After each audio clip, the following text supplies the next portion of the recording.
In the tapestry of life, where every thread holds a story, America in black and white emerges as a haven for the voices echoing through the heart of our communities. In this podcast, we wade through the rivers of our collective experiences, celebrating the vibrant hues of change brought forth by the whispers of hope and the roars of action. It's more than just a conversation. It's a journey into the heart of our society, illuminated by the light of those daring to dream and do. Join us, and let your voice be the melody that guides us toward a dawn where every color finds its place in the masterpiece of our shared destiny. Together, let's paint a future brimming with the positives that dwell in our minds and the actions that shape our world.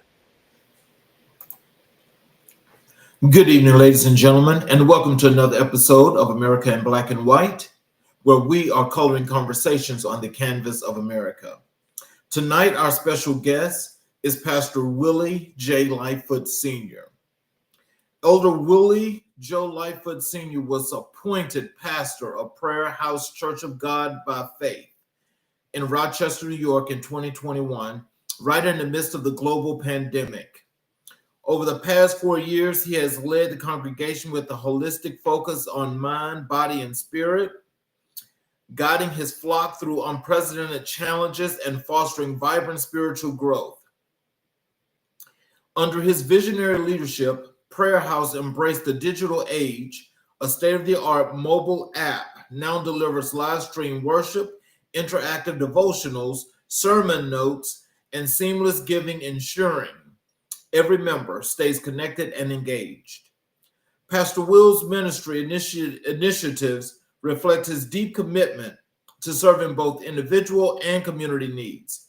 He launched the Senior Meals Program to deliver hot, nutritious meals weekly to homebound and isolated seniors.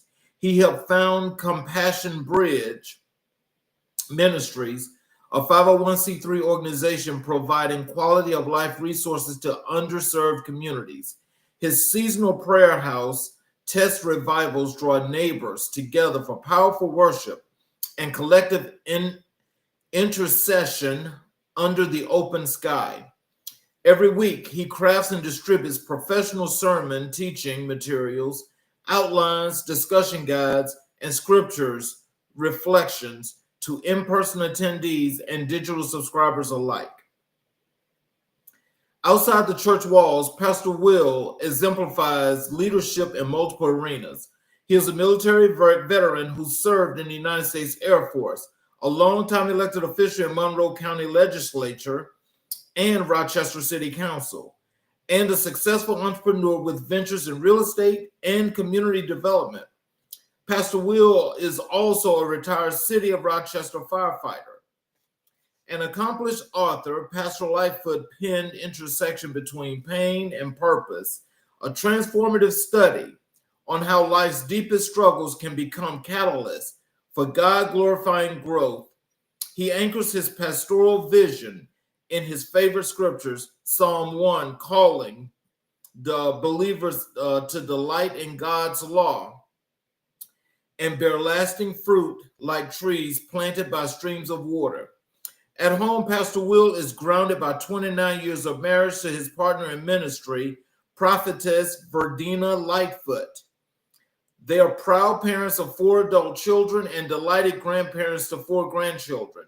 Rounding out the Lightfoot household is Sapphire, their ever-loyal English bulldog, who offers daily reminders of God's simple joys and steadfast faithfulness.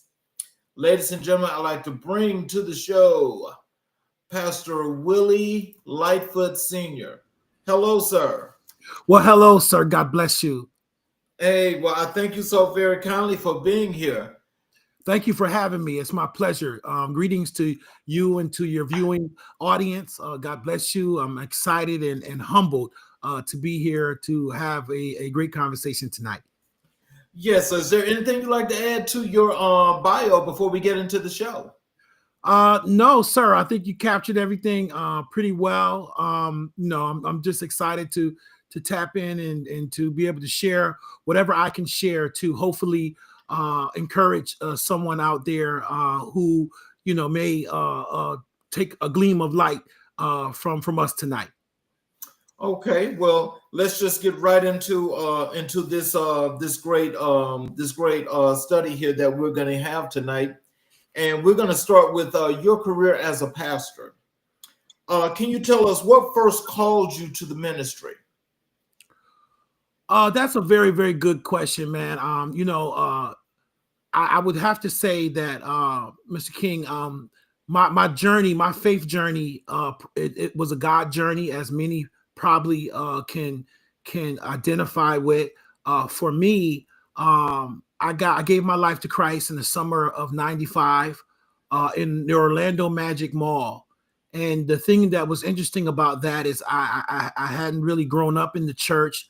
And actually with my stepfather was a fireman in Orlando, and my mother lived in Orlando, Florida.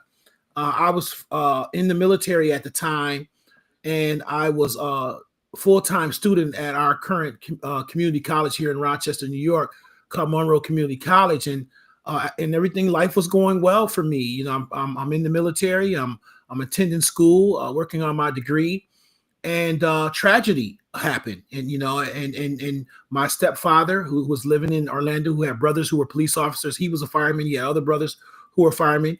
Went fishing in Tampa, Florida, and he drowned. Boat capsized. They held onto the boat. I think him and two others that were fishing with them. I think there were four of them, and he was the only one that didn't survive. And as a result of that, there was a rescue crew that went out to look for him. And the rescuer, who was a police officer in the helicopter, fell in, and he passed as well. So there was a double funeral for my stepfather and a police officer, a fireman and a police officer, in the summer of '95 in Orlando, Florida. And so that led to the journey of me. My mother at the time and my brother were there alone in Orlando, and they asked me to come down to assist them. And to make a long story short, I had just was using my VA benefits to be able to go to school, my GI Bill, and I couldn't pull out of school just that quickly. I had just got into the middle of my semester, so I was very troubled on how I was going to be able to do that. And I was walking down the hall, and there was a poster on the wall that said, "Go work for Disney World and earn college credit." So I end up applying for the position, end up getting accepted, and getting sent to Orlando, Florida, where my mother was and where she needed me, to be able not only to assist her and help her, but also to earn college credit during the time that I was there. And I was able to pull my National Guard drills in Jacksonville, Florida at the time. So I end up going down there. It was a setup. I'm saying all of this because, it kind of leads maybe to the later conversation of, how the intersection between pain and purpose, how I got to this place through what some would call tragedy, but God turned it into purpose in my life. And I ended up going down there. I ended up meeting a gentleman down there who I ended up giving my life to Christ. I ended up coming home, meeting my wife, ended up starting to go to church. And then I got called into ministry in 2000. I got my first ordination as a minister in 2004 by the Church of God by Faith. And then I became an ordained elder 4 years after that in 2007. And then, that is kind of how I got into the ministry. I served under the late, great David C. Rourke at Greater Adams Street Church of God by Faith in Rochester, New York. My church and congregation and organization that I'm affiliated with is the Church of God by Faith under the leadership of our Bishop, James E. McKnight Jr. And so I've been in that organization for over 30 years now, but it started through me, actually, the situation that happened with my mom, and then being able to allow me to go and be able to assist her. And then as a result of the things that were going on there, kind of led me down my journey and my path and my Christian journey. Oh, cool. So can you tell us, how has your faith shaped your leadership style? Well, faith is everything to me, brother. And I would say that, faith without works is dead. So my faith is paramount in my leadership style because it enables me to focus my attention when I'm in leadership roles. And I've had several leadership roles, and I'm in several leadership roles, have been in leadership roles my entire life. I joined the military at 17 years old, 2 weeks after high school. I was in the military, went to basic training at 17, turned 18 in basic training, end up becoming the dorm leader of my squadron. And we end up going from the worst squadron ever. I mean, it could have been a movie, man. We were horrible, to becoming, it was bad. And we went through 5 dorm chiefs. I was the 5th dorm chief. And then after that, we end up being we end up being an honor flight. We got a score of 199 out of 200. And so that was me at 18. Then I got shipped from there to Grand Forks, North Dakota on an OJT assignment, which is on the job training. I was the only one out of maybe 50, 60 guys that got sent directly to an assignment. The rest of them went to what they call tech school, which is additional training. I didn't go to forgone tech school. They sent me directly to war, basically. And this is 91. So this is Desert Storm. And so I'm saying all that to say that at that time, I believe leadership was always embedded in me and inside of me. But when I came into my faith and into my journey as my Christian walk, it became more strengthened because now I had the word of God to kind of guide me and lead me in other areas. Oftentimes I leaned on my training, my military training, my fire department training, my street training. I'm from inner city here in Rochester, New York. And I think any young person or any person that comes out of an inner city community can understand what I'm saying when I say, street training or there's a lot that comes with living in a very distressed neighborhood and community. You got to keep your head on a swivel. You got to be kind of wise about yourself and understand, you got to listen to the OGs, if you will, and the older ones and the elders. And you got to you have some skills about you and some wit about you in these types of environments. I'm still in that environment to this day. I built my business in the same community in which I was born and raised in. And so my faith is everything because it allows me to have a foundation in which helps me to guide me in all of the decisions and things that I do that normally I would have just relied on my education and my training. And so not only do I have the education and the training, but I also have the scriptures and the guidance of the spiritual guidance to guide and lead me in addition to those other resources and tools. Well, can you tell us this, with your faith and with the leadership and, the things that you were doing as you got to this particular point that you just described, is it at this particular point in time that you found your purpose, or how did this lead to you finding your purpose? Yeah, that's a very good question. And I think ultimately, I was finding my purpose along the journey. And it was like often equated to like a 2,000 or 3,000 piece puzzle. And along the way, pieces begin to come clearer and clearer as I begin to mature and grow and age, and God began to open and close various doors within my life.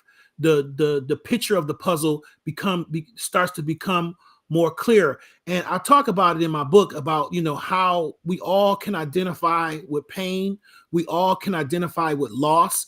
All of us have had some sorts of loss in our lives, whether it's loss of a family member, loss of a job, loss of a position, loss of pride, or various things that we may have gone through in our journeys through life. But in those losses and in those particular painful things that may happen in our life is purpose. And I believe that that my spiritual journey allowed me to see what was more darkened in my life a lot more clear. And I encourage people, especially those of faith, to really, really understand and look that everything happens for a reason. And that's what I had to understand. Every position that I ever was in life, every job that I ever took, every person I ever met, every situation and circumstances that I ever went through and am going through was all for a reason and for a purpose, and help get me to the place of where I am today. Mm-hmm. So what's the most rewarding part of pastoring your congregation? The most rewarding part of pastoring my congregation, I believe, is the people. It's all about the people. And, you know, in any pastoral or any Christian walk, you have to love God, you have to love his word, and you have to love his people. And I love people.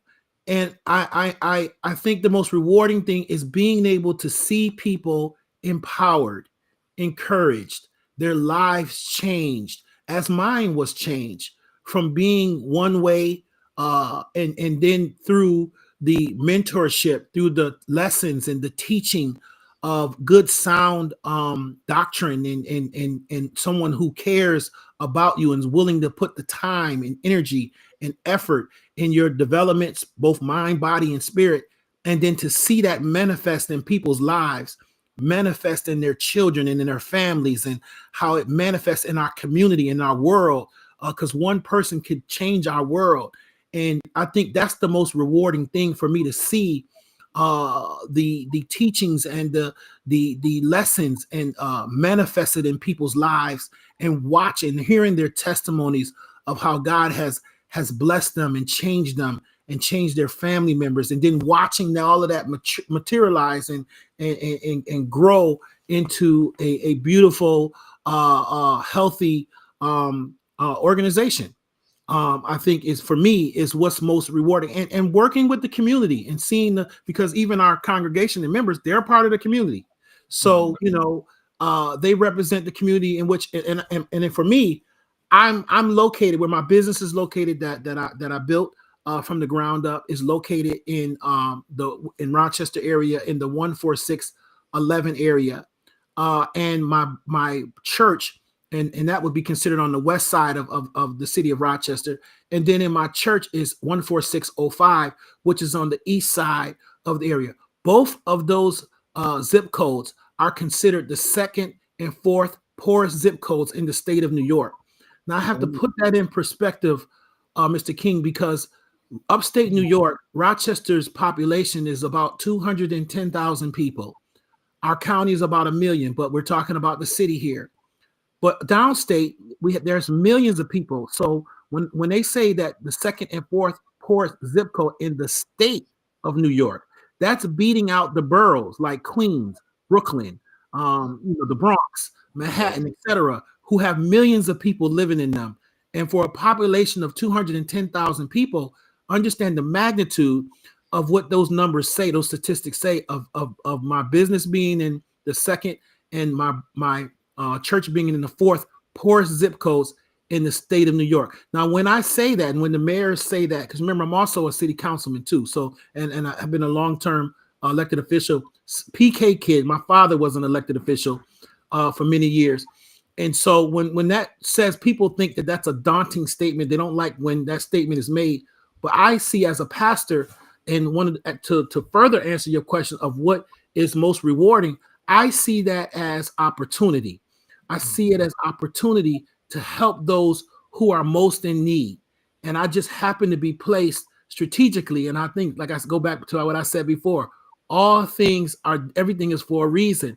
And I just happen to be placed on both the business side and on the spiritual side in the places of most need in our community.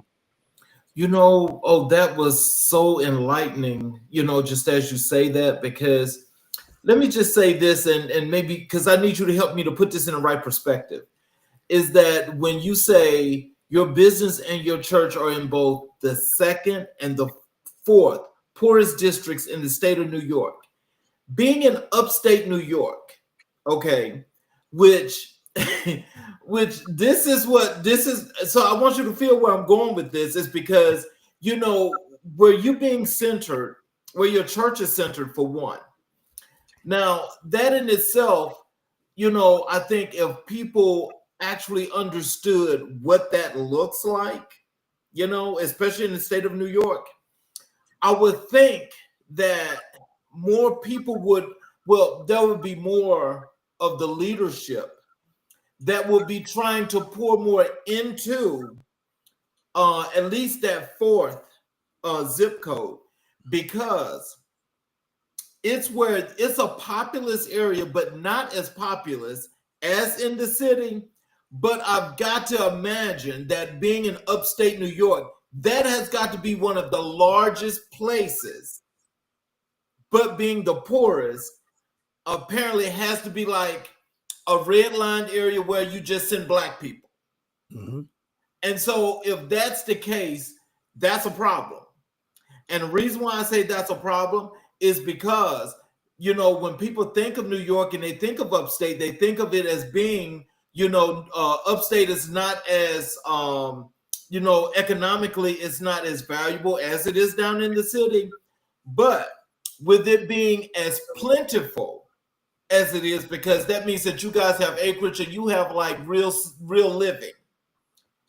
Why is it that, the leadership for the state, because I know they know this at the state capitol, I know they know this, why are they not being more resourceful to bring things to where it needs to be in order to be a little bit more of an at easement for people? Because I think the stress on your church is going to continue to be a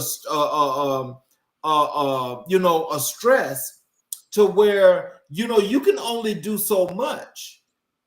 And so if you're not actually getting the real help outside of your church, I mean, like, what are they doing? Can you tell us, like, what's happening, or have you actually got a chance to chat with some people about that?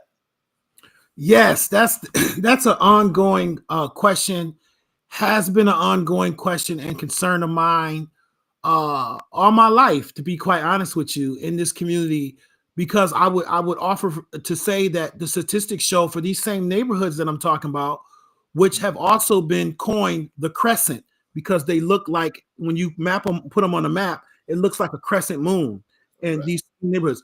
And that's been like that. I'm 53 years old. That's been like that since I've been in high school.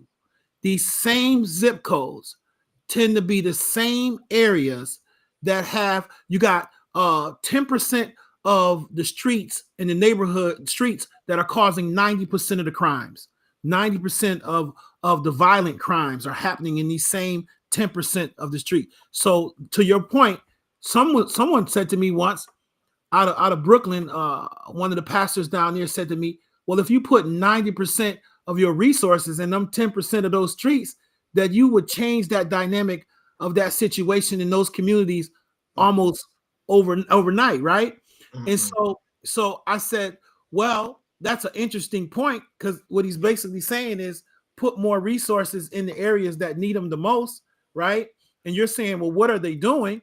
I can tell you what they're not doing. And I think basically, when I went to Washington, D.C. at a conference one time, and I was sharing with the individuals at the conference in the particular neighborhood that I live in and that my business is in, and they wanted to use a model for a project of everybody working together to change that community. So when I showed them the model and told them what I was talking about, they said, well, we can't use this model because what you just showed us is called containment. And I said, containment? What do you mean containment? They says, no, what you just showed us in your neighborhood, in your community, sounds like containment. And containment is intentional, right? And that, nobody's trying to fix that problem. And so what I can say, so I'll tell you what has happened. Now Rochester is a very unique, interesting place. Right. It was called Smugtown back in the early 40s and 50s. It was very Kodak, Xerox, Rochester Products. These are big companies. Wegmans, Fortune 500 company. These are big companies that are here in this city. Very, very wealthy communities here in this city. The home of Susan B. Anthony and Frederick Douglass. Okay, but when the 1960s had, like many communities and many of our I would say parents that grew up in the Jim Crow era and in civil rights in the 60s and lived in down south, they moved to Rochester for a better quality of life. They moved to Rochester, upstate New York, to get away from the South for better job opportunities, for better, bigger houses and more opportunities. And so what we saw in the 60s, we had riots here in 1964 in Rochester, and the governor had to come to Rochester. They built an inner loop in the middle of the street. This happened in Syracuse, happened in many cities across our country. When riots happened in the 60s, a lot of people, there was the people, urban sprawl, and they moved out from the inner city out into the suburbs. We saw communities dispersed, and we're in certain communities now that are all non-Black, that used to be all African American people that lived in these communities back in the 60s. And then so now what they're doing is they're spending Rochester right now, and where my church is, there's over $100 million project, the largest municipal project in the city of Rochester ever, of $100 million plus. Now that's just to get the program started, where they're going to rebuild up this inner loop and reconnect these communities and try to undo the injustice that were done in these communities back in 1964. So that's the largest piece, I would tell you, from these two communities that are happening. But I would be the first to say, being on the county legislature, being on city council, that I agree that enough has not been done in strategically and focused investment in certain neighborhoods in this city in decades. Now, Pastor Lightfoot, I want to ask you this, because that's a lot of money to invest. And so if the purpose is to actually connect all of these tentacles, to bring them together, right? I want to ask you, what are they doing as far as schools? What are they doing as to bringing business there, to bring the economics back? What are they doing as to maybe some job training, job programs for people that are maybe dropping out of school to fix that rate? What are they doing as to just in general training, especially when it comes to AI right now? Because AI is the thing that we know that's going forward in the future. And so where you guys are, if they're putting that kind of investment there, you guys have more than enough of an area to encompass all of these things to make it that much better. Are those things on the table? Yes, I would say they are, Brother King. I think what Rochester, unfortunately and fortunately, depending on how you look at it, we hear people say a lot that we're resource rich, but we're results poor, right? So there are a lot of wealth of programming that happens in this community. My father used to say all the time, rest in peace, he would say, if you can't make it in Rochester, you can't make it nowhere, right? Because there's so many job opportunities, and there's a lot of opportunities here. And I would say collectively over the years, many of our mayors, our county executives have worked to create a wealth of different types of programming around all of the things that you've mentioned to help better the quality of life. I think where we could do better is we have to be able to bring all of these pieces together and have a better way of people working outside of silos and working more unified in our community. And I truly believe that this federal administration is going to force us to that place. It's going to force us to a place that I think we may have not been in a long time, because they're reducing lots of opportunities and monies and fundings, especially to certain communities. And Rochester is a sanctuary city. And so that puts us on the radar, right? On a federal radar. We've had federal people come to our community talking about this very sensitive topic. But Rochester has taken a very clear stance that we are a sanctuary city, and we've doubled down on that stance, right? So I'm saying that to say, as we see resources that have been that could be jeopardized, or we may not, from federal on down, that we may have not been used to not receiving. It's going to cause people that may have not been having collective conversations, right? People working in silos and not having collective conversations about the overall infrastructure and betterment of our school, because it always comes down to these three things: schools, jobs, and housing. Schools, job, and housing. Those problems have been around for centuries, and then of course you can always throw public safety in there. And so those are issues in every urban community that people are dealing with in every urban community, and we have those issues here. And when we talk about schools, oh my God, man, our school district, our local public schools have over $1 billion budget, but their graduation rate is really poor, is really bad. And so when we look at all of these factors, right? To be, again, I say, and I hear you very loud and clearly, that the church, we can't do it all.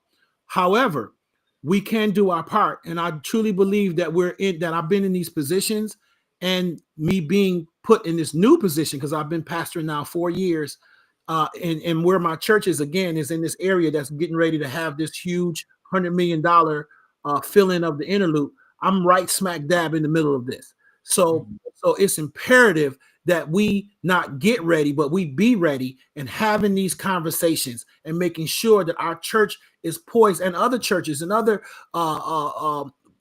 partners are ready to be able to provide the needed services that and make sure that people aren't being further traumatized, and that they do more damage than good. And we see gentrification going on, which we're seeing happening in a lot of our inner cities. More people are wanting to move back into the inner cities, and they're abandoning the suburbs. Mm-hmm. So how do you balance spiritual guidance with practical support? For me, I think my spiritual guidance probably comes from a more practical place, because of the type of way that I was, raised, and the way that I view things. And so I balance them by always, first of all, is it ethical? If it's ethical, is it moral, or is it illegal? Right. So I always put that 3 litmus test in whatever I'm doing. Right. So that's very practical. You know what I'm saying? So it starts with that. And then I often think about, how is this going to impact not only, myself, always putting myself, putting others before myself, but not forgetting myself and my own family, because I think that's very important for a lot of pastors. They're managing the flock, they're managing the community, and then their families are suffering. Their wives are suffering, their families are suffering. So I never want to, you said balance. So that's key, that you have to have balance practically, meaning that, charity begins at home. You got to start with yourself. You got to take care of ourselves. We got to take care of our own health. We got to take care of the health of our families. And then we can begin to assist in the health of our members, and which are, again, are part of the community, and then helping our community and letting that circle go even further, that ripple effect go even further, but we have to start. The balance practically starts with self. Mm. Well, we're gonna continue this conversation, but we're gonna transition over to your career as a city councilman, because now we're going to approach this from a different side. Sure. And so, can you tell us what inspired you to enter public service? Great question again. All right, my father, the late great Willie Walker Lightfoot. All my life, all I've ever known about this man was community service. We lived, we ate, we breathed community service in the Lightfoot household. My father was a athlete, a very good athlete. He was a county legislator here locally for many years. He was the founder and executive director of his own non-for-profit called SWAN, Southwest Area Neighborhood Association. And it was smack dab in the middle of actually where I am now. I'm in the same area that my father was in. And so my whole life, I say I'm a PK kid. elected a politician kid, but my dad never liked the word politician. He always thought it was a nasty, dirty word, right? So he always would tell people to call him an elected official. But so it really came from my father. It came from him. I met my wife campaigning for my dad, and so when my father, I went into the military, I actually didn't want to do politics. I actually, like most PK kids, and I'll say preacher kids, typically be the worst kids in the church. They the ones that don't want to go to church because they were forced to go. They the one, they the ones that tend to go shy away from all of the things that their parents did because they saw all the pain that their parents went through, right? So I saw that as a politician's kid, my father, the pain that the long day, early days and long nights and people just constantly pulling on him. And we never had really family time because everything we did was always around the politics or the community. If we went to a baseball game, it was a fundraiser for somebody. You know what I mean? If we went out and did something, it was always attached to the community or to politics. And he would always say politics is everything and everything is politics. And so when what happened, I went to the military. I did everything that my father, he was kind of a rebel. He didn't go to Vietnam, because he was like, I'm not gonna fight them people. And they, he was like Muhammad Ali. They never called me the N-word, you know what I'm saying? So he rebelled against that kind of service where I embraced that. Like I went to serve my country. He was very proud of that. And then when I came back, I didn't want anything. I would help him, but I didn't want anything to do with politics. And so what ended up happening is my father got sick in 2000, and he got sick, and he went in for surgery. He was 59 he was 60 at the time, just turned 60, and then he passed away in April of stomach cancer. So he died very quickly, went down very fast. So when he passed, at the time I'm in the military and I'm on the City of Rochester Fire Department, fresh into my my career, not too long, 5 years or so into my career. And when he passed, he was such a force in this community that they showed. They said, "Hey, the Honorable Willie Lightfoot has passed away," and they said, and they flashed across his desk. They said his son is going to take his position. I said, "What?" I said, what? My wife, everybody, we sitting there watching the news. Like, what? Nobody had asked me anything. And when I tell you, Charles, my name was on his desk, because our middle initials are different. Right. He's Willie Walker, I'm Willie J. It said Willie J. Lightfoot across the desk. I don't know how they did this before AI. I don't know how they did that. Wow. But that's what it was. So my phone, man, the community was pushing. So now I'm in the church at this time, and I'm in the military in the National Guard. I'm doing weekends, and I'm living my life. I'm a fireman, right? I'm living my life. I'm getting ready to buy my first home. I'm marrying my wife, and she had 2 children. I had kids. I'm raising a family. The furthest thing from my mind was running for politics.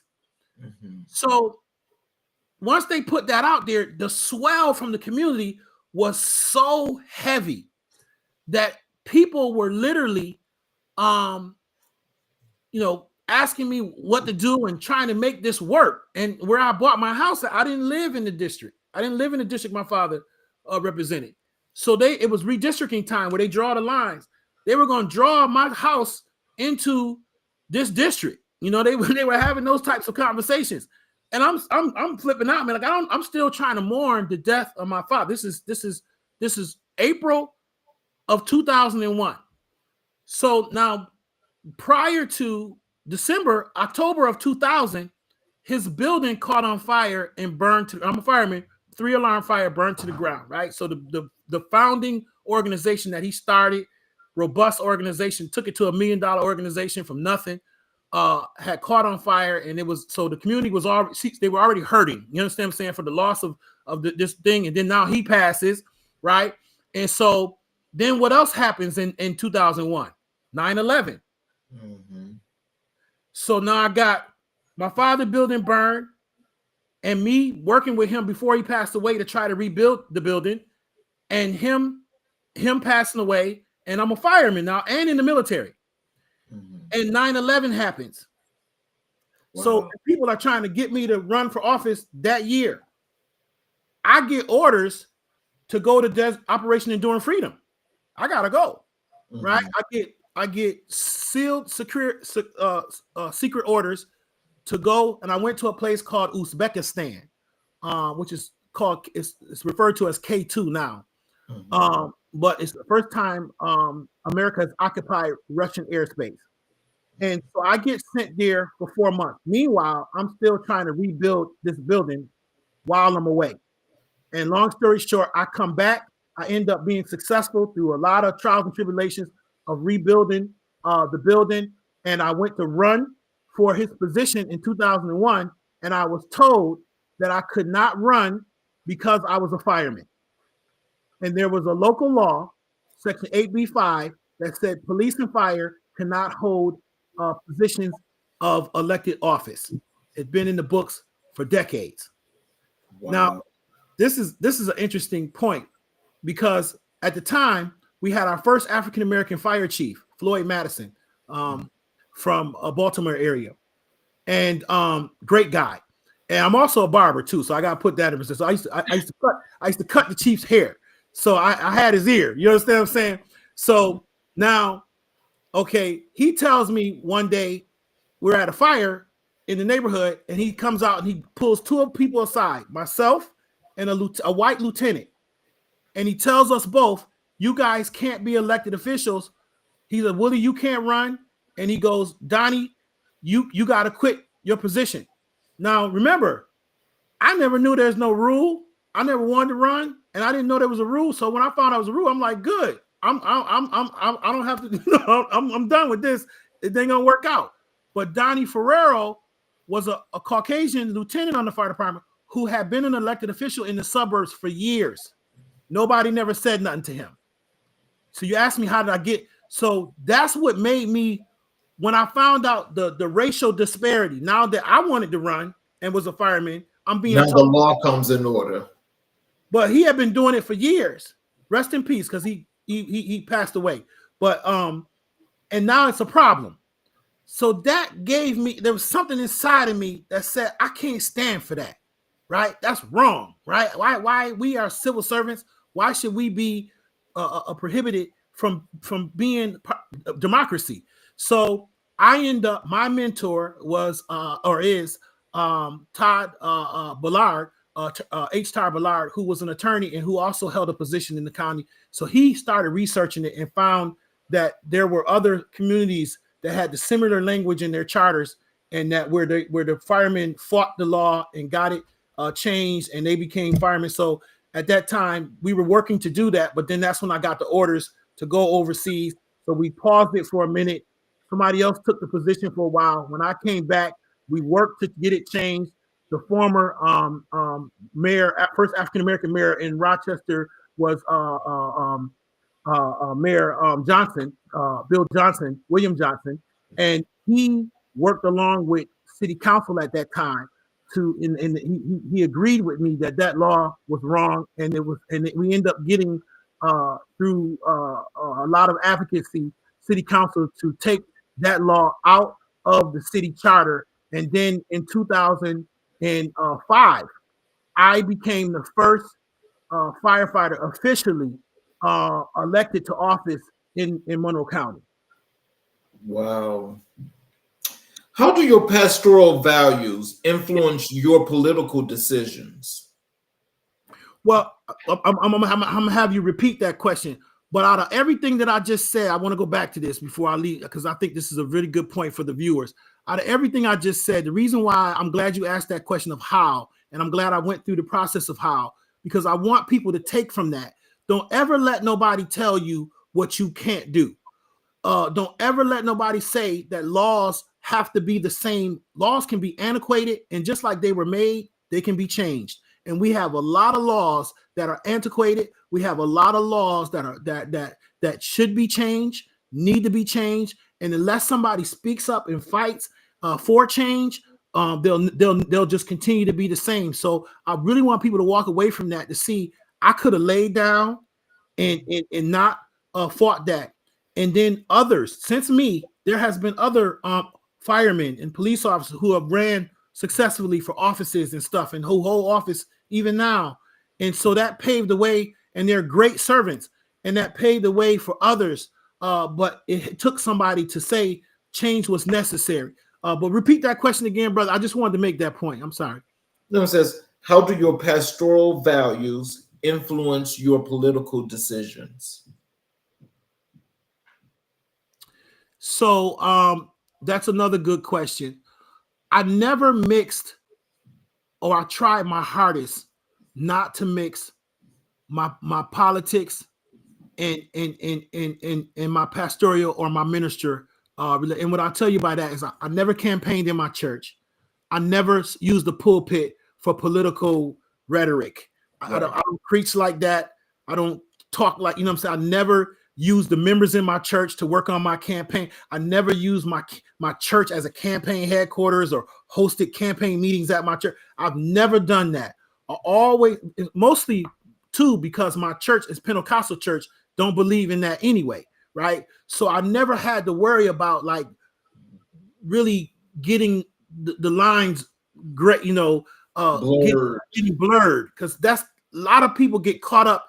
And because I was a fireman and I had to tote this line anyway, right? Because only was so much I could do as a fireman. You know, it was times, Brother King, I had 2 or 3 uniforms in my car because I got to change from my fire uniform and put on a jacket, you know, after make sure it's time that I'm off the clock so I could go to a community meeting. You know what I'm saying? I had to always make sure that I was separating everything. And it was times my wife would say I was like Clark Kent, you know, changing in the telephone booth, you know, changing roles all the time, right? But I had to do that in order to keep the integrity of the different hats that I was wearing, because no one else had ever done what I did. No, there had been no other elected official firefighter. There had been nobody that was doing, other than the guy I was telling you about secretly, but you know what I'm saying, who was doing it officially and publicly. So what I always did is I always made sure that I understood the why. Where was I at and why was I there? And what was I there for? And so I always made sure I kept my mind focused on my audience and what the intent of where I was going and what I was sent there to do. So that's how but at the end of the day, my spiritual values were always going to be at the forefront of any decision. So there were only certain things that I wasn't going to do. I got in trouble one time, I would say, with the LGBTQ community, you know, because I ran for a primary.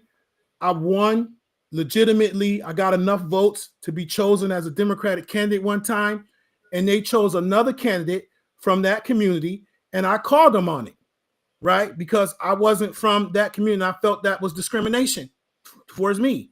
And a lot of heat came to me, but I had to stand my ground on my moral values, on what I believe, you know, and I got elected 5 times. People knew who they were electing. They knew my values. They knew who I was as a minister at that time, but they knew my faith wasn't very important to me, my faith, my family, my community. And so it never stopped me from getting elected or reelected, because I stood on the morals and the values that I was raised in and that I believe. Ooh, you know, that just put, when you said that put 5 questions in my mind, because, you know, I understand what you're saying about, you know, with the LGBTQ community being upset. Let me ask you this, because, you know, as interesting as that is, can you tell us, like, when you're dealing with the community, I mean, you're dealing with people as a whole. So I'm sure that there's no biases in any shape, form, or fashion. And of course, with you being, of course, a Black church, you know, and in that area, you know, it's already to where, you know, you guys are, you know, you got to fight for whatever you get, regardless of the case. In this situation where you've got you as a minority and the LGBTQ community as a minority, what actually what would actually make them think to go and say they want to select someone else when you've already been selected and you're both minorities doing the same cause? Can you tell us how did that come out? Yeah, it was very tough to swallow that for me, right? Because I looked at it just from the same. That's why I said, isn't it like reverse discrimination? In that statement, the guy took a 20-minute conversation and just took that one statement out of it, right?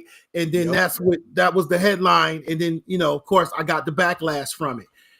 And my thing was, like you said, I serve everybody. I'm an at-large. At that time, it was a county legislature situation, but I'm an at-large city council member, so I represent the entire city, right? Mm-hmm. So I'm, like you said, I can't have any biases. If somebody call my phone and they need help picking up their garbage, or they got an issue with a code or thing, a violation on their house, or whatever the case may be, I have to help them, and I want to help them. However, I'm a human being, and I have my own values, morals, beliefs, and things as well, and I want to be respected by those just as others want to be respected by those. And I had clearly won the position, and came in 5th place, and they picked a person that was in 9th place. So it was clear that they were going down way, it wasn't like they picked the 6th, 7th to the bottom of the barrel. Because I was told, because the seat was formerly someone from that demographic, that the people wanted to restore the same type of person in that position.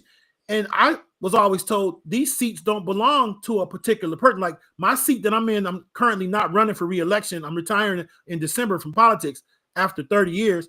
My that's not my seat.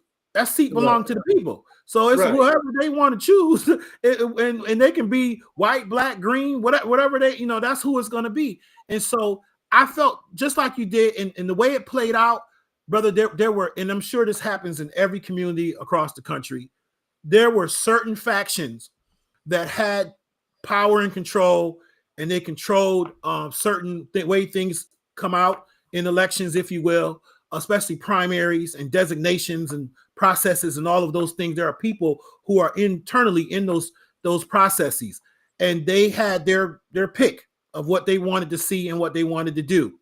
And I was told there was no way in the world I was going to win. And I ended up coming, I think, in 1st place in the actual election primary and in the November election that particular year. So, the people spoke at the end of the day, as opposed to the small committee, because this was for an endorsement I'm talking about. It was a Democratic endorsement.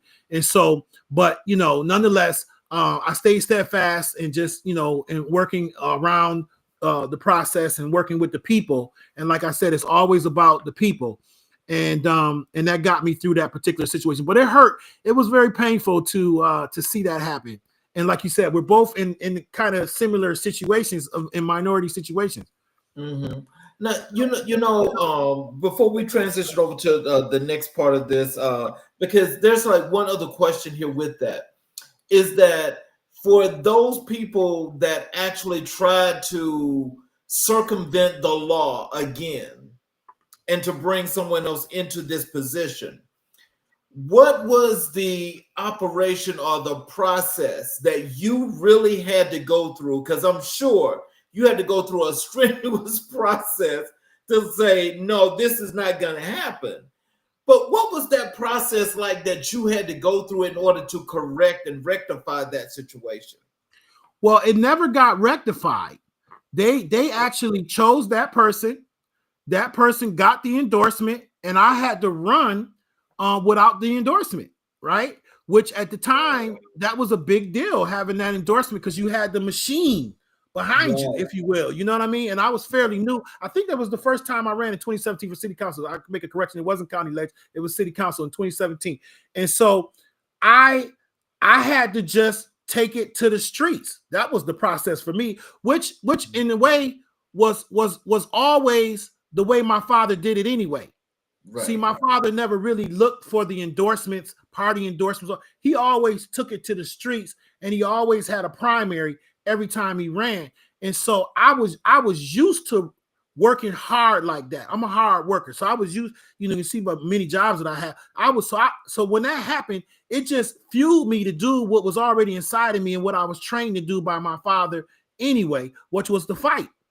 Mm-hmm. And so we fight at the street, knocking on the doors, talking to the people, putting out our issues, making sure that we run a solid, hard campaign. And so that's what it forced me to do. It just forced me. It's like putting a dog, in a corner. You know what I'm saying? And eventually, that dog is gonna come out attacking because you don't put them in a corner. So they put me in a corner, and mm-hmm. I had two choices. I was going to walk away and cry, or I was going to fight. Mm-hmm. And so I said, I'm fighting, right? And that's another. I hope in everything that we talk about, I always like to make sure that people are encouraged by the fact that things gonna go against you. Everybody don't like you. Everybody's not gonna be supportive of you. There are certain elements that's gonna try to get in your way of blocking you. People call it haters, and you're gonna have different obstacles in your life. But if you believe in what yourself and you put the right team of people around you and you work hard, my father always told me, you work hard, you can do anything you put your mind to. And so I've had many of those instances through my political journey and through almost everything I've done, where it's always been a tremendous amount of struggle and obstacles. It's never been easy. Mm-hmm. It's never been easy for me. And most of us, especially as African-American men, know living in this world we live in, it's never easy for us. Exactly. Let's transition over to your community engagement and activism. What drives your passion for community work? Again, when you've been raised a certain way and when it's been embedded in you, I think you just revert to your environment. I'm a product of my environment. My father embedded community in me. When I was 10 years old, I started working in his non-for-profit organization. He had a program called Adopt a Block. And there's a Jefferson Avenue probably in every community in America. And the place that I keep referring to that my business is at is on Jefferson Avenue in Rochester, New York. And I'm sure it probably looks like every Jefferson Avenue, at least every one I've seen. I've been in a lot of places. Every Jefferson Avenue I've seen in this in this country, pretty much they all look similar. They're all underserved and et cetera. So one of the first jobs I had was cleaning up, and this is back. I'm 53, so I'm a 70s baby. So I'm going back in the 80s. Early 90s, late 80s, early 90s, when before my preteen 80s and then my teen in the 90s, where we didn't have the bottle law in here in New York. So there were a lot of glass was everywhere. It used to be all over our basketball courts and our football fields, and we used to have people would break glass all over the place before the 5-cent bottle law was out. Now you can't find no glass, you can't find a bottle anywhere no more, right? So, but we used to have to go and clean up the parks and in the street and debris and trash every day. And I would used to think my father would wake me up like 6 a.m, knock on my door, and he's like, "Come on, it's time to go." And I'd be like, "Well, we just cleaned the street yesterday." He's like, "There's new trash out there today, right?" So we go out, there, and so that started it, right? And then by working on, as I got older, around 14, 15, then he started showing me things I could do in the office to help him politically with his campaign, because I was always good with computers and things of that nature. So he liked, some of the things that I could bring to the table when it comes to organizing. And I wouldn't consider myself an activist, as more of a community organizer. And then as I got older, like I said, I went to the military very young. So at 17, I was gone off to the military, went to Desert Storm in 91, came back home, joined from active duty to the National Guard in Niagara Falls. And that's when I trained became a fireman in the military. So every job I've had has been a job of service, and so it was natural for me to turn my civil service into working in the community. And so I just always had, and then I had affinity for being a barber. So when I was young, when I was a teenager, and so I started learning that craft. And then there's no more community source than your local barber. Your local barber is like, a lot of people don't know, the red, white, and blue pole, what it stands for. It's bloodletting. And it means back in the old days, the barber was everything. He was the physician. He was the he was a dentist. He was the local congregation place for the community. So becoming a barber quite naturally made me a community person just in nature of my profession. People coming into the barbershop, sitting down. Most people don't change three things in their life. They typically transcend generations: their barber or beautician, their spiritual leader, right? And their doctor. I used to say husband or wife, but people change those like they change their underwear. So, but and those are three things that people will tell. Women will tell their cosmetologist, their beautician, that they're pregnant before they tell their husband. Men will test out things that they want to do with their girlfriends or wives with their barber, run it through their barber before they actually do it. So those types of things, the background of my environment through my father and the training, and my own innate passion for being a barber, and that really being in that environment, and it was such a communal environment that those things pushed me into all of the work that I do now. And I have many wealth of programs and wealth of community or things that I do, even like now in my pastoral role, programming and different things that I'm running out of our church, even as we speak. So can you share a story of a grassroots initiative that made a real impact? Yeah, there are several, but I'm gonna give you this one, which is when I came into city council, well, there's two. I'm one on the political side, and then one on the community side, using the barbershop that I just used as an example.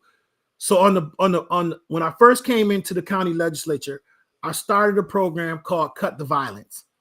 Cut the Violence was free haircuts for kids, and I would bring the service agencies into the barbershops, and I'd have barbers come from all over the city, right? And I would move it around to different barbershops so that all the barbers, the owners, could get that love. And I bring the media. I had different service agency, job readiness training, the Department of Social Services, health organization, Jordan Health, for people to get clinical health and stuff. Different organizations would come, and any kids ages 10 to 17 had to, and I still do this to this day, had to come accompanied with a parent or a guardian. So they couldn't just come by themselves and drop their kid off and leave. You got to come with a parent or a guardian. You got to stay. And the Pirate Toy Foundation would give us free toys, and so it was totally free to come and get this information. So I started that program almost 20 years ago, right? And it just swole it spread of different, and I even see to this day people doing it in other. I'm not taking credit for it in other cities, but it was all about talking to these young kids, giving them alternatives. The barbershops becoming safe spaces for kids, and they know that they're safe spaces, and showing them some love, and also connecting them to services, as well as giving them a nice free haircut. Because I was seeing all these kids walking around looking kind of, like they needed a haircut, and so let's just start giving out. I've given out hundreds of thousands of dollars in free haircuts in over 20 years at these types of events. So that made a huge difference. I think it was really one of the catapults that really got me a lot of respect from the community, because it's one thing when people talk about helping people, but when you get, and the program was never funded. I never had no money from nobody to this day. Never had no money from nobody. Never made no money from it. It was all love, free time and effort from these participating barbershops. The second one I would say that has made a huge difference and that has grown and is going national is the Rock Against Gun Violence Coalition. When I came into city council in 2018, we touted that we were having some of the murder rate in Rochester was at one of its lowest. We were averaging 20 to 30 homicides a year, which was really trending us down. And even with it going down, I saw a need that we were still having. 20 is too many. I figure one life taken was too much. I went to the mayor at that time, good friend of mine, first female mayor here, Mayor Lovely Warren, and she supported me in creating the Rock Against Gun Violence Coalition. What I noticed in our city, I could talk about these silos and how we got all these programming, but the results are poor. We had a lot of people working in these spaces of violent prevention, but they didn't talk to each other. They didn't communicate. And when somebody got murdered or when somebody got harmed in our city, there was no comprehensive, consistent response to those families, to that community that now have been traumatized. And it's trauma of violence and gun violence specifically in America and in every inner city, in every place in the country, because it's rural now. We're seeing it happen everywhere. It creates a lot of trauma in these communities. And so I created a coalition, started within government, and brought everybody at the table, anybody who was open to advocating, eradicating against gun violence in their community, were able to come to this table, and still we have monthly meetings out of that. And at the time in 2017, we were at some of our lowest numbers of homicides, and we had an 89.9% arrest rate in homicides. Now that's huge for almost a 90% arrest rate. Now, but our shooting rate was poor. It was like 30% or something around there. And so through the coalition, we began to create action plans to say, how can we better our shooting arrest rate like we do our homicide arrest rate? Not knowing the pandemic was going to happen. This 2018. And people was looking at me like I was crazy. We had the lowest rate. We got the great. Why would we need something like? We don't need a homicide response team. We don't need a mobile trauma unit. We don't need all the things that came out of this coalition. We don't need that now. Things are well. The pandemic hit. We went from 20 homicides to 80 something homicides in the year 2000. Now, but we had all of these things in place. Who would have known that, these things, we would have needed these things as much as we have them now? And so, and because of that, so many other programs, because county government, when I was in county government, deals with human services. City government didn't do human services. So now, since I've been in government, it's not because of me, but I was a part of it. We've shifted our focus to more human service type programming. And this coalition was a part of advocating for a lot of those things to happen, and has made a huge difference. We can always quantify and quantify how many deaths and murders we've had, but we can never tell how many lives we've saved. What's strange about that is I don't really think that they're trying to find out how many lives are being saved, because it's all about the negative image that they have to project within that mainstream media that people have gotten away from now. Mm-hmm. Because there's nothing right about that. So I'm just gonna leave that at that point, because I've got so much to say about that. Okay. So can you tell us, how do you build coalitions across different sectors and beliefs? Well, trust is everything. You know what I mean? So I really believe that you have to you have to build bridges and break down walls. So people got to believe in you. They got to first trust you. If they can, it's like in the pastoral role, they have to be able to trust you first. So when you're able to under promise and over deliver, and when you're able to show that you're really, everyone has a voice and everyone's voice is respected, and you treat everyone fairly, and you work on what the collective goal is, and they don't see your own individual agenda popping out and pride and ego popping all over the place. The mission has to be, and I think the military and the fire department and all of that kind of gave me that, right? Because that's how they train. The mission is always bigger than the individual, right? The team, the group. And so I lead that way. I show up like that. I show up like, how is the team we going to win together? What's our mission? And then let's stay focused on the mission, and everybody playing their role, and everyone has a role to play. And I think when that's clear and when that's understood, and when people feel respected and cared for, that's how you build those coalitions. So let's transition over to your podcast, the Love and Light podcast. Mm-hmm. So tell us, what inspired you to start the Love and Light podcast? Well, the Love and Light podcast, big up to my friend again, former mayor, Lovely Warren, who's my co-partner on the Love and Light show. Big up to Andre Langston from WDKX. WDKX is the #1 radio station in upstate New York, one of the few Black-owned and operated radio stations in the country. And the WDKX literally stands for Dr. King, Malcolm X, are the letters and what they stand for. So it has a lot of and Frederick Douglass. So it has a lot of historical meaning and content behind it. And so having a relationship with the owner there, myself and my co-partner, we had always been kind of discussing maybe doing something on the show. So we were approached by the owner of the show to consider, because at the time he was developing a podcast kind of network that he wanted to do, because everything up until that point was just all audio.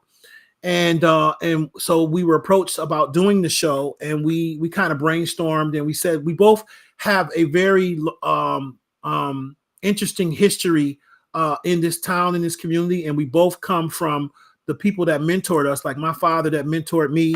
And for her, she came from a very well-respected assemblyman, late David F. Gant, who was the dean of assembly here. So we and in us being the next generation, we had a lot of history for Rochester politically and community. And so that's, I think, was the premise of him considering us. And then we just already had a relationship there with the owner, and it just made sense. And so we did a spinoff of our names, Lightfoot for me, and her name's Lovely. So Love and Light, we put that together. And the whole premise of the show is to talk about the things that we love, and to shed light on the things that people don't talk about or don't talk about nearly enough. And so that is how we come together. We do the show a couple times a month. And now it's streaming on YouTube. It was just audio at one point on the WDKX audio podcast platform and Spotify and all those other things. I don't know all the names of them, but and it's been doing pretty well. And I enjoy the opportunity to talk about a lot of topics and things. And it's very short. It's only like a 20-minute show. So what messages are you hoping to spread through the show? So we've talked about anything about relationships. Our last show, we just got done talking about where are our girls. We have a lot of missing children, over 8 missing children here locally. We talked about, and you look across the country, there are a lot of missing young girls across the country, and boys for that matter, but young girls across the country, but not too many people talking about that. Like, where are these kids? What's going on here? What's happening in these neighborhoods and these communities, and with sex trafficking and all these other things that we're hearing about? We hear it on the national stage with some of these big entertainers and things of that nature that are getting caught up in this type of stuff, but we're not hearing it on the local level. And a lot of people, it's a big issue. And so we talk about stuff like that. We talk about politics. We talk about how politics affects us, how local politics really matter in your local municipalities, and how to get civically engaged. And then we talk about spiritual content as well. And how faith it meets our communities, and the importance of having faith in your life. So we're all over, various topics, on our shows, and we talk about it, and we also take ideas from the listening viewers and audience as to things that they may want to hear and talk about as well. So what's been the most memorable episode so far?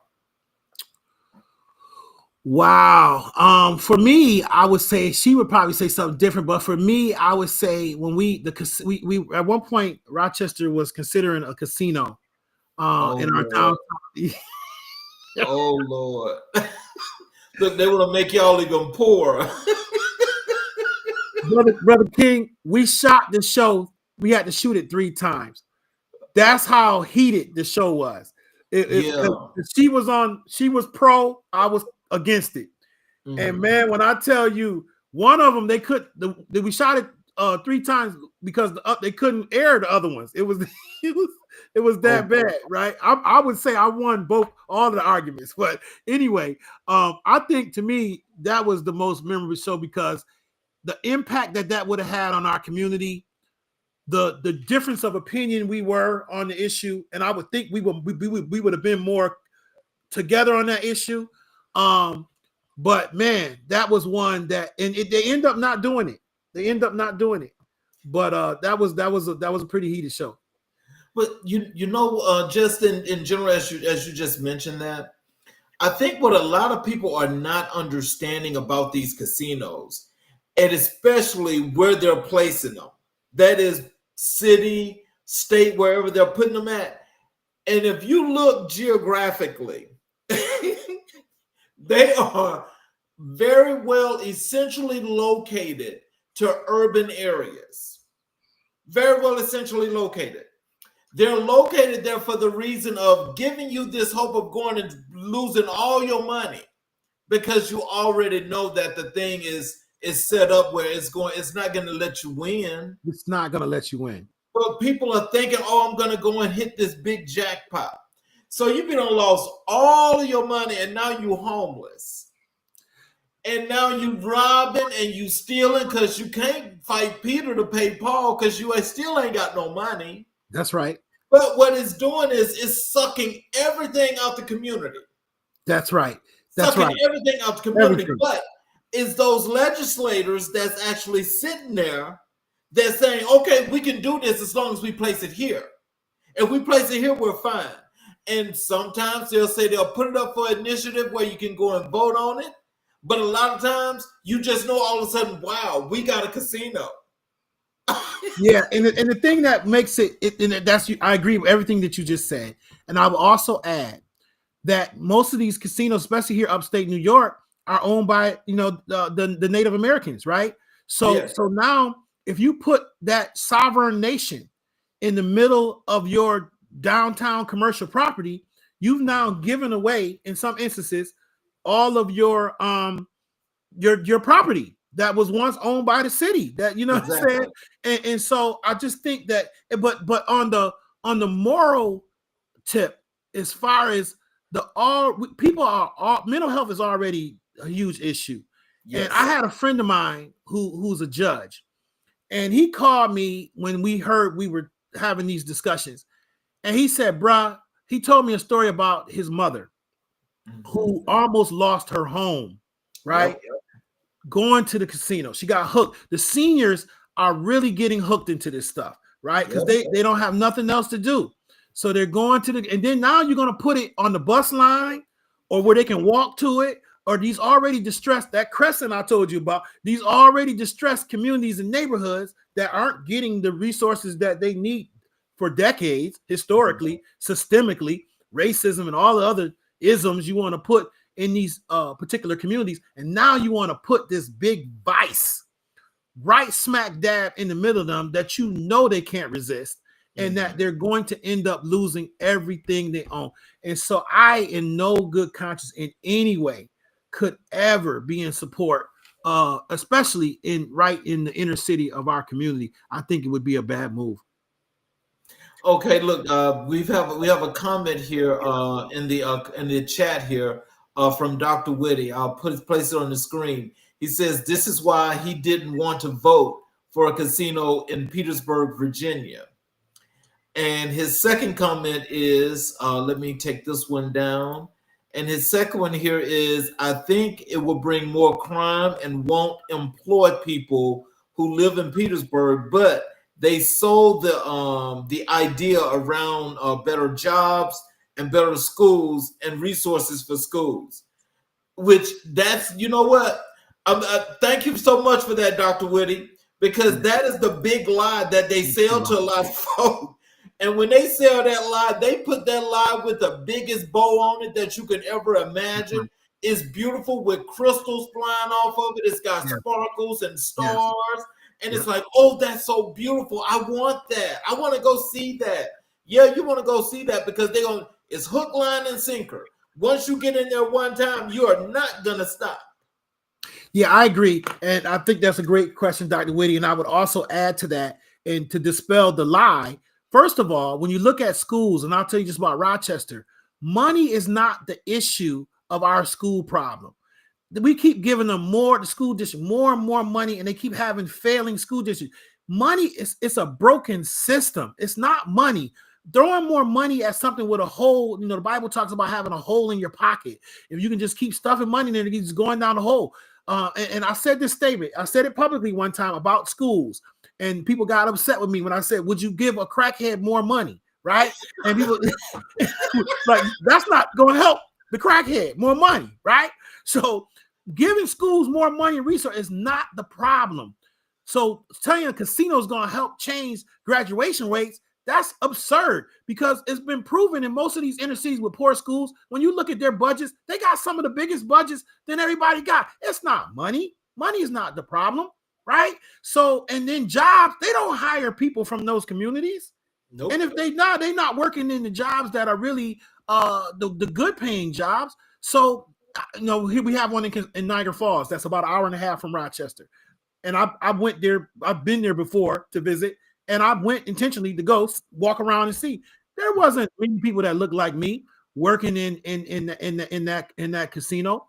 And so, I agree. I think they sell it on that. And I also do believe this too. I believe that a lot of leaders be benefiting from this stuff some kind of way as well too. Of course they are. They getting the kickback. Which of course we know that's illegal, but they only shine the light when they want to catch the black politician. That's when they shine the light. They don't shine the light on the white ones that's doing that. But there's another comment here in the chat from Candy Campbell, and she just gave us a LOL. Let's transition here over to Black history and your personal influence. When we chatted, and I told you we do Black History 365, and I asked you who were the most influential person or persons in your life and career. Mm-hmm. You told me it was Malcolm X, James Brown, Little Richard, and Russell Simmons, just to name a few, because you had a whole lot more. Mm-hmm. Can you tell us why are Malcolm X's teachings so influential to your worldview? Yeah, I would add Frederick Douglass to that too. But when you ask the question, I'm thinking about people who had a tremendous impact, not only on me, but on the world, right? And Malcolm X, when I think of Rochester, one of the last places that he spoke publicly was here in Rochester, New York. He spoke at a local church here before he was assassinated a few months before. And also my senior deacon at my church, who has since passed away, the late Joseph E. Hall, was the funeral director for Malcolm X and Betty Shabazz in Harlem. And so, but he lived here in Rochester. He had a funeral home here in Rochester called Hall's Funeral Home. And so I had a connection, I felt like, because I would always hear the stories that Deacon Hall would tell me about Malcolm X and how that whole situation went. And kind of like when you look at the pictures of the funeral of Malcolm X and you see that guy in shade standing next to Betty Shabazz, that's Deacon Hall, Joseph Hall. And he was a deacon he was my senior deacon at my church. And so I just always and one of the local editors here, Black editors here, had a magazine for many years called About Time. And her and her husband gave me, when I was very young, a audio tape of his speech here. And so I've always, and I think of when I listen to that speech, the tone that he had and how the things he said was going to happen in America. Now this is back in the 60s, and I can play that tape today, and some of them same things that he talking about is happening right now today. It's happening right now today. It's incredible. It's incredible. I got two books of all his speeches, and I can tell you, I can just pull one out the hat. It doesn't matter. Don't even look. Just pull one out.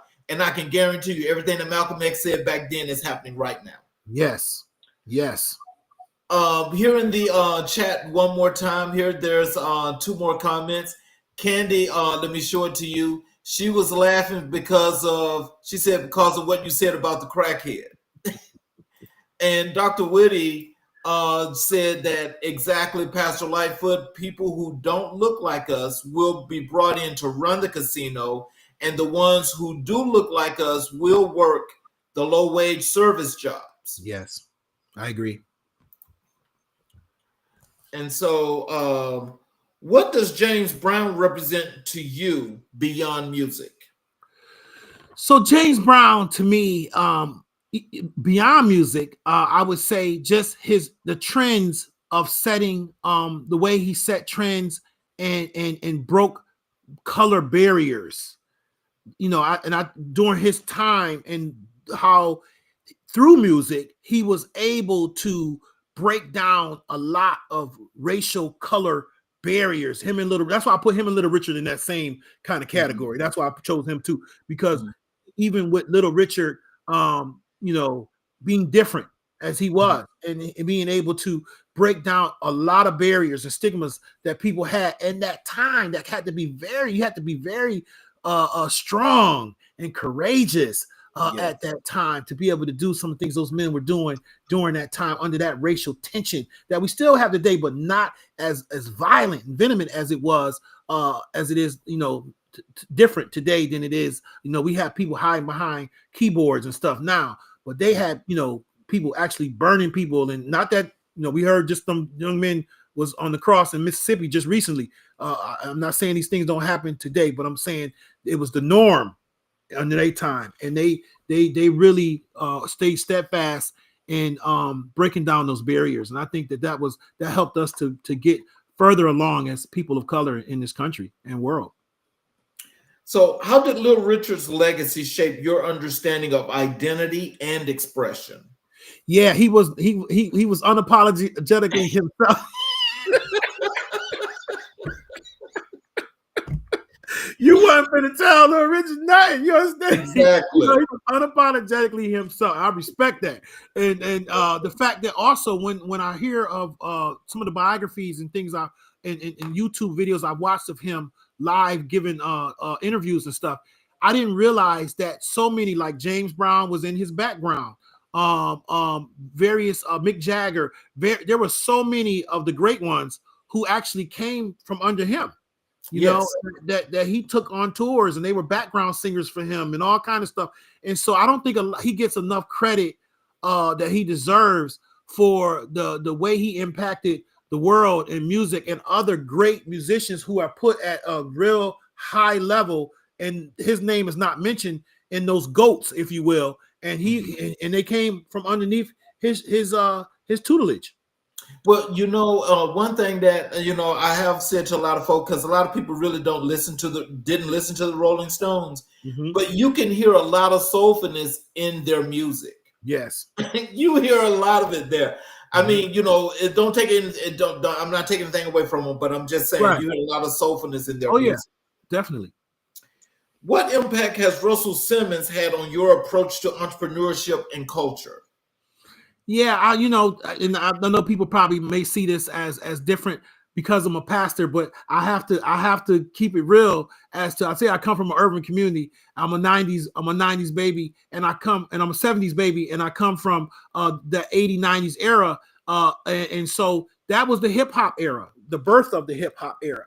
And I came out of that hip hop era, you know, where, you know, DJing, breakdancing, rapping, graffiti, and all of that. So I embraced as it. That kept me out of the streets. It kept me and my family, friends, and stuff like that from doing negative things in the community and in the streets. And so because of that, the people that were at the forefront, being in New York, I'm from upstate New York, so New York City was, you know, the Mecca. The Bronx was the Mecca of hip hop. And so we were getting a lot of that stuff first here in Rochester. You know, the music that was coming out of New York City, with the places they would tour, because you couldn't tour a lot of places back then because people were afraid, like they were rock and roll. They were afraid of hip hop concerts and stuff like that. And so, but Rochester was a site where they would bring a lot of those type of concerts. And so Russell Simmons, along with his partner, started Profile Records. Rick Rubin started Profile Records, and then Profile Records turned into Def Jam. And some of the biggest artists that we respect to this day, the LL Cool J's and the Slick Ricks and all of the Beastie Boys and all, they all came from out of Def Jam Records. And Cool J is one of the biggest entertainers ever, you know, we see now today. And so I had a chance to meet him here. He came to the University of Rochester and gave a speech. And he was the first millionaire black man that I had ever really kind of like heard of and actually got the chance to talk to, touch him, shake his hand, have a conversation with, that didn't come from business. You know what I'm saying? He wasn't a black, you know, he was in business and had a business, don't get me wrong, but I'm saying he came from the streets. He came from the community. And so that was always, but he was a man of little words. You never really saw him like flashy and you know what I mean? Very humble type of guy. And so that was always encouraging to me. And when I met him, I asked, you know, I had my little piece of paper and I want him to tell me the secrets of being successful. He said hard work, faith, and determination. And then that was it. And he left. I said, that's it. But you know, that's it. Hard work, faith, and determination. And I've always kept that at the forefront of everything I do. And it was good words of advice. Okay, I just put this across the screen. Dr. Whitty say, don't forget the radio on the shoulder, Pastor. You see it on the screen? Huh? You see it on the screen? Oh, yeah, don't forget the radio. Yeah, okay. right. Yes, I see it now. Yeah, absolutely. I mean, so, you know, that was just an era that was, you know, during those 80s and 90s that when I was growing up, that just was when the community was a community for me, you know, and I just never forgot that time. And I remember people saying, oh, that stuff is not going to last. And you look at what hip hop is today and how it impacts everything that we hear, from ringtones to commercials to even watching the football game and everything, things that you would have never thought in a million years. They're actually now Snoop, you know, and them did the halftime show. I mean, you just look at where it's come. He evolved in 50 years of it now. Like I said, I'm 53. And it's just, to me, it's amazing where now you don't even hear rock and roll. Do you even hear of any rock and roll channels or any, or even country for that matter. The things that were leading during those times, that they said this music would never last, but now it's outlasted those things like that and is at the forefront of everything that we see in our society. I think it's pretty amazing, starting from people that come from the ghetto, if you will. Right. And got a comment here from Dana King. It's on the screen right there. She says, "Wow, so true." Yeah, I mean, I remember hearing the stories. Oh, that stuff not going to last. That's just going to be a fad, and you know. And I remember how prevalent rock and roll was, and the bands and all I can't tell you the last time I heard of a rock and roll band touring somewhere or selling out arenas or having some type of awards show. You know what I mean? Yes. Final question for you. Yes. How do these figures reflect different facets of Black excellence? How do the people that we just got done talking about? Yes, all of the Black history people that we were just talking about question wise.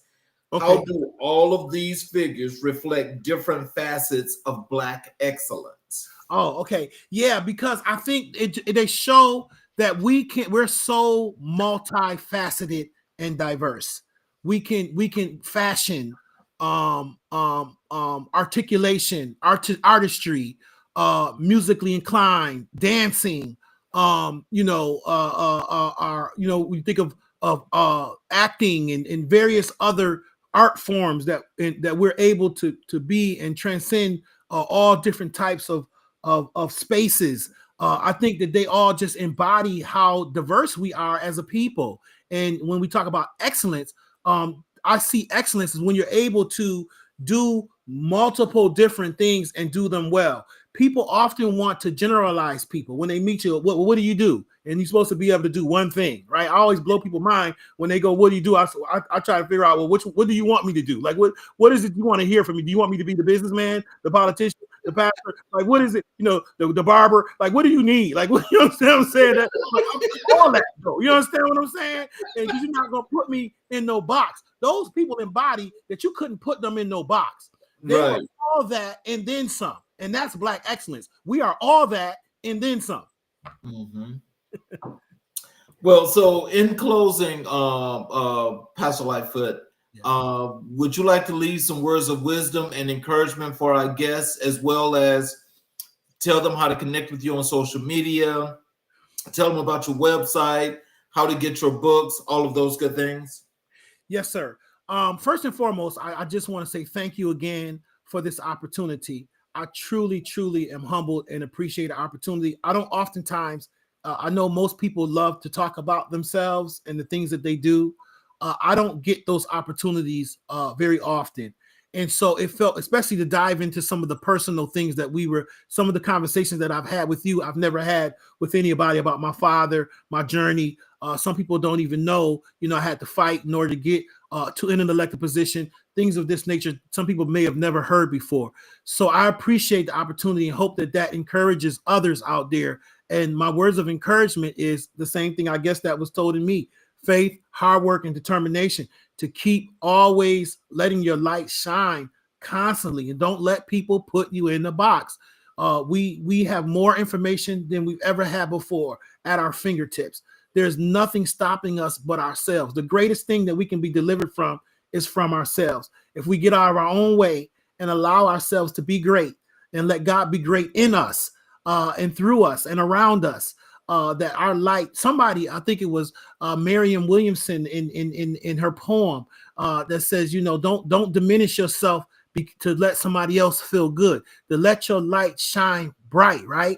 And so I want people to know that they're great and that they continue to be great. As far as connecting with me, it's very simple. My church is called Prayer House Church of God by Faith. Our website is prayerhousecogBF.org.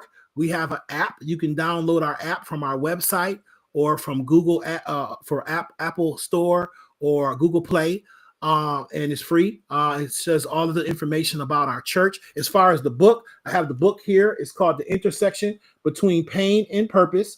You can find that on Amazon. You can find it on Barnes and Noble. And it's called The Intersection Between Pain and Purpose, written by myself, Willie J. Lightfoot Sr.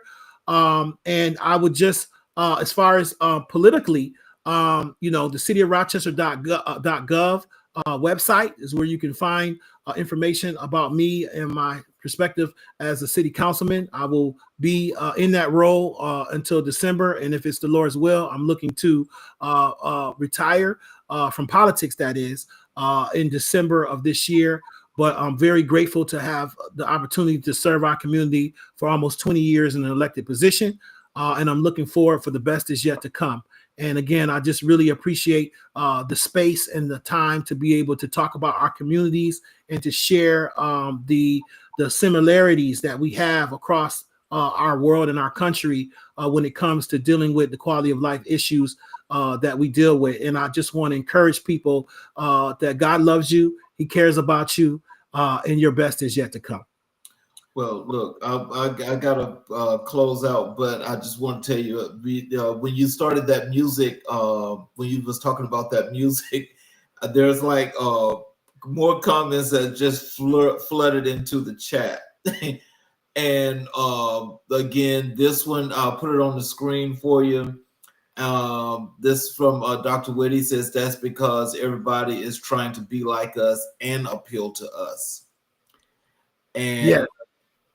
And then he says also they want to sound like us.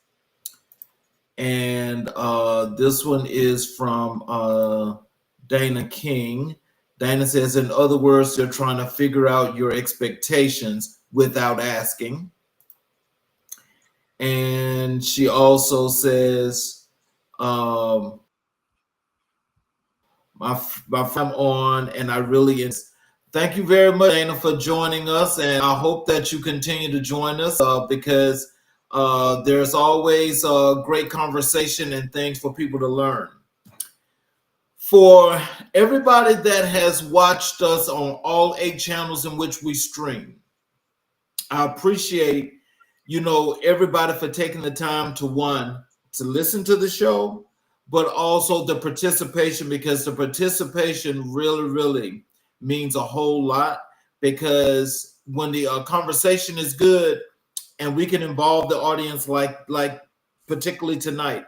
That is exactly what our purpose is, and I want to thank you all for that.